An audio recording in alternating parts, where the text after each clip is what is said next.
हाय, hello, नमस्कार. तर तुम्ही इथे बघत असाल की घरात किती पसारा पडला आहे. सगळं मी पार्लरचं सामान इथे बाहेर काढून ठेवलेलं आहे, की माझ्या बहिणीला वॅक्सिंग आणि पेडिक्युअर करायचा होता.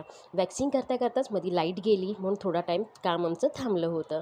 लाईट आल्याच्यानंतर वॅक्सिंग पूर्ण करून घेतलं आणि मग पेडिक्युअर करायला घेतलं. हे माझ्याकडे पेडिक्युअर टब आहे. त्याच्यामध्ये मी तिचे पाय सोक करायला ठेवले आणि ते स्क्रॅपिंग वगैरे करून घेतलं, चांगलं ब्रश करून घेतलं, शॅम्पू वगैरे टाकून. नंतर मग ग्लासला मसाज केला आणि माझं सगळं काम वगैरे आटपून थोडंसं आम्ही बाहेर जायचं होतं, बाहेरचं थोडंसं काम होतं.